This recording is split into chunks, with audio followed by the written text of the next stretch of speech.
എന്റെ അച്ഛൻ മാട്ടുപ്പെട്ടി മഹാദേവനോടുള്ള വാശി ഇന്നു മുതൽ ഞാൻ ആരംഭിക്കുകയാണ്. മനസ്സിലായില്ലേ? ആദ്യത്തെ ലോഡിറക്കാൻ പോവാണെന്ന്. എനിക്ക് വേണ്ടി പ്രാർത്ഥിക്കണം.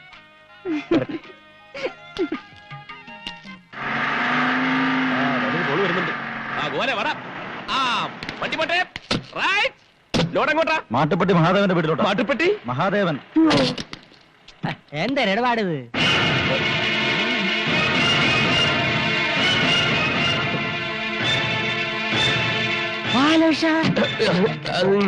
ഞാനില്ല.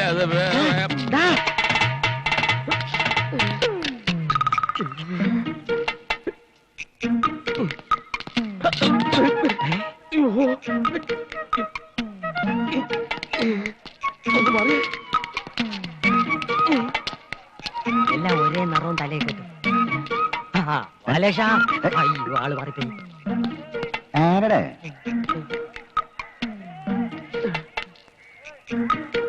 ആളെ മനസ്സിലായില്ല. പോയെന്നാ തോന്നുന്നു. രക്ഷപ്പെട്ട്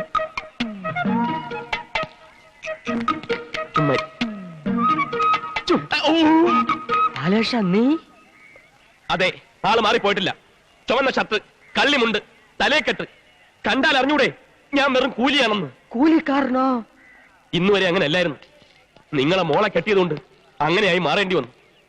അച്ഛനെ അറിയിക്കാതെ പെണ്ണ് കെട്ടിയ കുറ്റത്തിന് എന്നെ വീട്ടിൽ കയറ്റില്ല. അതെനിക്കൊരു വാശിയായി. ആ നിമിഷം ഞാൻ പ്രഖ്യാപിച്ചു, എന്റെ അച്ഛൻ മഹാദേവനെ പരസ്യമായി നാറ്റിക്കുമെന്ന്. അതിന് ഞാൻ കണ്ടെത്തിയ മാർഗമാണ് ഈ കൂലിവേഷം. ഞങ്ങൾ എവിടെയാ താമസിക്കുന്നത് അറിയാവോ? ചേരിയില് ചേരിയില്. മോനെ, എനിക്ക് എന്റെ മോക്കും വേണ്ടി നീ അനുഭവിക്കണം ത്യാഗങ്ങൾ. നീ വലിയവനാടാ, വലിയവൻ. ഇനി എന്തിനാണ് ചെയ്യേണ്ടത് എനിക്കറിയാം. ഞാൻ ക്വാരിയിട്ട വെള്ളം ഞാൻ തന്നെ ത്യാഗിക്കളയാം. ഞങ്ങളെ അച്ഛന്റെ വീട്ടിലേക്ക് താമസിക്കാൻ ക്ഷണിക്കുകയാണല്ലേ? അതിന് മാത്രം അച്ഛൻ എന്നെ നിർബന്ധിക്കരുത്. ശരി, അങ്ങനെ അങ്ങോട്ട് നിർബന്ധിക്കുകയാണ്. അച്ഛാ അച്ഛാ അച്ഛാ അച്ഛാ അച്ഛൻ എന്താ ഒന്നും മിണ്ടാത്തത്? പ്രശ്നങ്ങളൊക്കെ തീർന്നു. ഞങ്ങൾ കൂടെ വരാൻ തയ്യാർ. മഹാദേവന്റെ വീട്ടിലോട്ട് പോട്ട്. അയ്യോ അയ്യോ, മഹാദേവന്റെ വീട്ടിലോട്ടാ?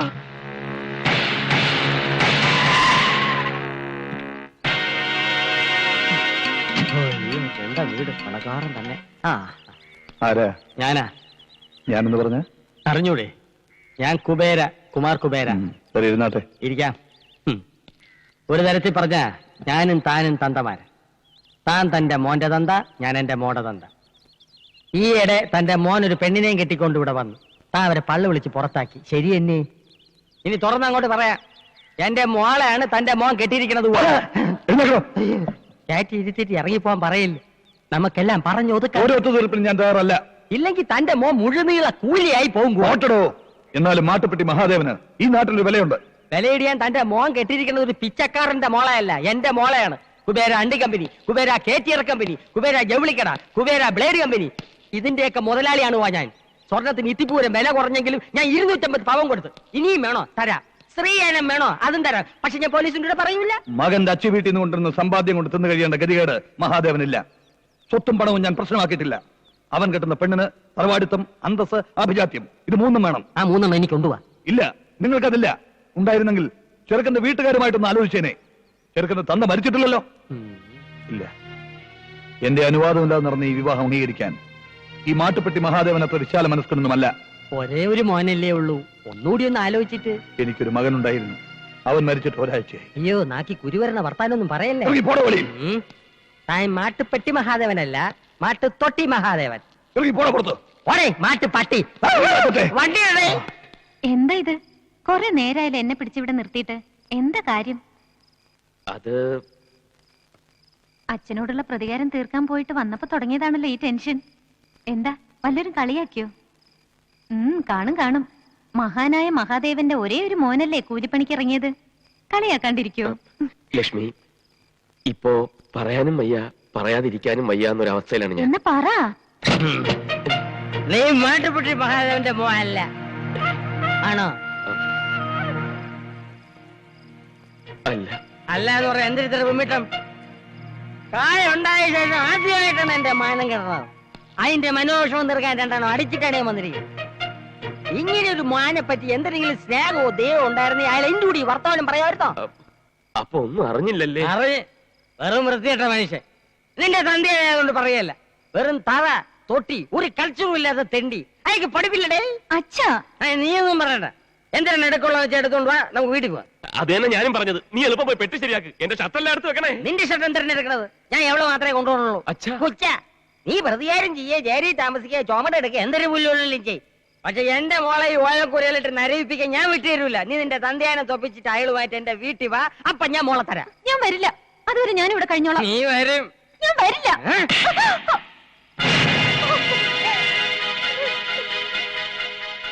അവള് കുബേരയുടെ മോളാണ് എന്റെ കൂടെ വരും.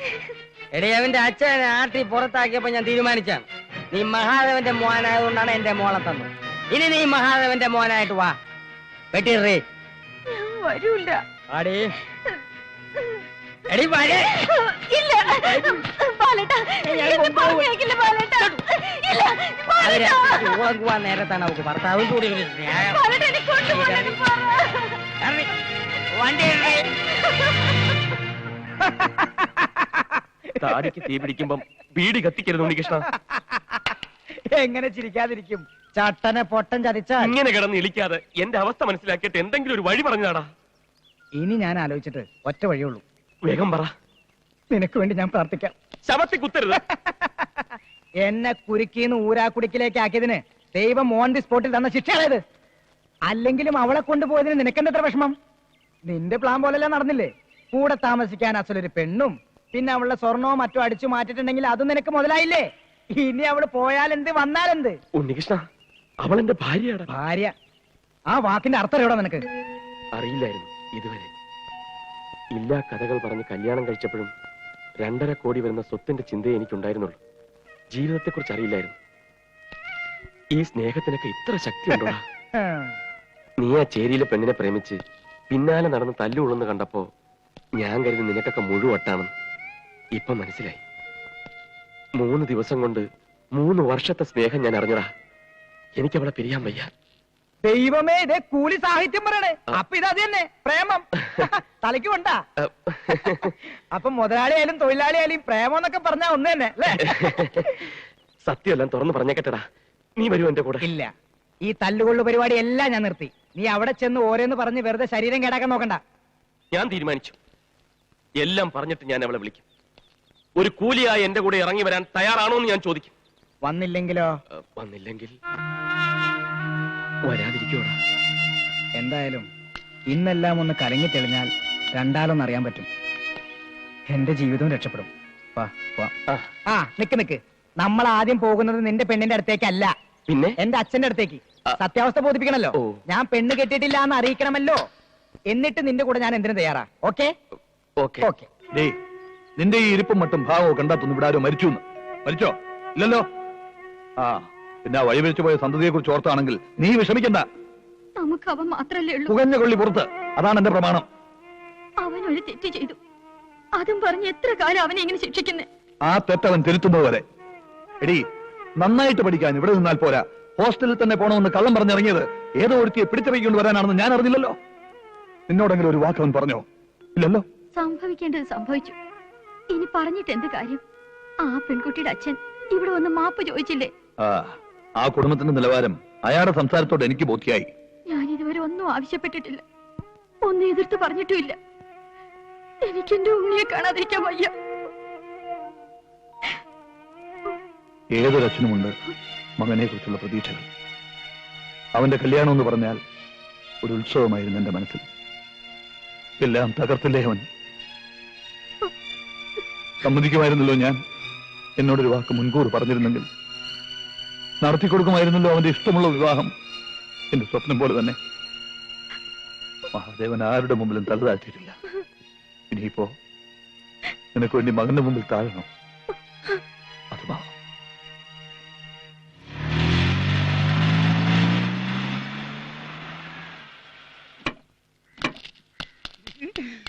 കുഞ്ഞേ, എല്ലാം ശരിയായി. എന്ത്? ഇനി ഇങ്ങനെ ഒളിച്ചും പാറ്റ് നടന്ന് കട്ടി ഇനി ഒന്നും വേണ്ട. നേരെ കൊണ്ടുവരാൻ പോയിക്കല്ലോ. ഇയാക്കെന്താ വട്ട് പിടിച്ച? എനിക്ക് വട്ട് പിടിച്ചിട്ട് അച്ഛനല്ലേടാ? ഭാര്യ വെട്ടി പോയി. അമ്മയുടെ വീട്ടിലോ? കുഞ്ഞിന്റെ ഭാര്യ വെട്ടി. കുഞ്ഞിനെ ഭാര്യ ഒന്ന് കാണണമെന്ന് കൊച്ചമ്മ, കാണണ്ടാന്ന് മൊയലാളി. ആകെ ജഗപുക. അവസാനം ഒരു ഒത്തീർപ്പിലെത്തി രണ്ടാളും കൂടെ കൊച്ചിന്റെ ഭാര്യയെ വിളിച്ചോണ്ട് വരാൻ വേണ്ടി പോയില്ല. അവർ പോയിട്ട് ഇപ്പൊ എത്ര നേരമായി? അരമണിക്കൂറായി. ഉണ്ണികൃഷ്ണ, നീ വണ്ടി കയറേ. ധൃതി വെക്കട്ടെ, അവരിപ്പൊ എത്തും. സന്തോഷം, തുള്ളിച്ചാടി പോകാണ്ടില്ലേ?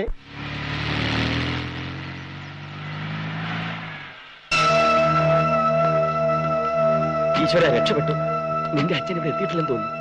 ഇനിയിപ്പോ എല്ലാം തുറന്നു പറഞ്ഞില്ലെങ്കിൽ ആകെ പുലിവാലാവും. നീ വാ. ഇല്ലേ എങ്ങോട്ടേറി പോണത്? അല്ല ലക്ഷ്മി.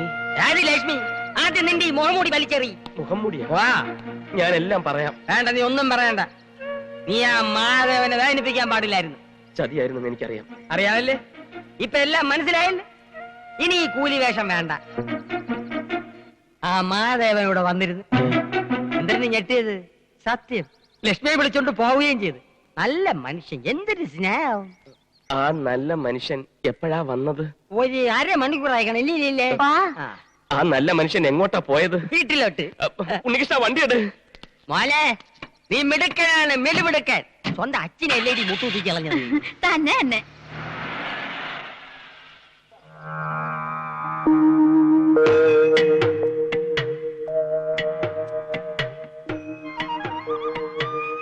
വാ മോളെ.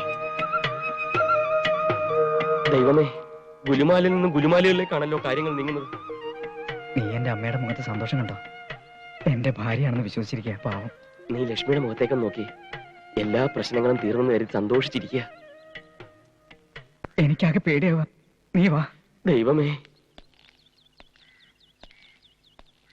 ഉണ്ണി, കണ്ടു ഒരു ഇപ്പൊ ചാടിക്കരുതെന്ന് പറയണ്ട, വലിയ വഴക്കാവും. ഞാൻ വഴക്കൊന്നും പറയില്ല, ഒക്കെ ക്ഷമിച്ചു എന്ന് കൂട്ടിക്കോ. അല്ല, താനല്ലേ ഇവന്റെ കല്യാണം കഴിഞ്ഞ് ഇവനെ ഇങ്ങോട്ട് കൂട്ടിക്കൊണ്ടു വന്നത്? സാർ ഇതിനായിട്ട് അതൊന്നും മറന്നില്ലേ? വലിയ കൂട്ടുകാരനാ. ഞങ്ങൾ ഒരുമിച്ചാ സ്കൂളിൽ പഠിച്ചത്. എന്ത് ചെയ്യുന്നു? ഞാൻ പ്രത്യേകിച്ച് പണിയൊന്നുമില്ല. ബാലകൃഷ്ണൻ അത്യാവശ്യമായിട്ടൊരു ജോലി വേണം. നമ്മുടെ ഡ്രൈവറുടെ പോസ്റ്റ്. ഡ്രൈവറോ? അയ്യോ, ഈ വേഷം പത്രാസം നോക്കണ്ട, എന്ത് ജോലിയും ചെയ്യും. ആള് ഭയങ്കര പരോപകാരിയാ. അങ്ങനെയാണെങ്കിൽ ഒരു കണ്ടീഷൻ ഉണ്ട്. എന്താ? ഡ്രൈവർ ഇവിടെ തന്നെ താമസിക്കണം. സമ്മതമാണോ? അച്ഛൻ പറഞ്ഞത് ശരിയാ, ഇവിടെ തന്നെ താമസിക്കണം. അല്ലെങ്കിൽ രാത്രി ഞാൻ വണ്ടി ഓടിക്കേണ്ടി വരും. വേണ്ട. ശരി ശരി ശരി. എന്ത് പറയുന്നു? ശരി ശരി. അങ്ങനെയാണെങ്കിൽ ഡ്രൈവറുടെ മുറിയൊക്കെ കാണിച്ചോളൂ.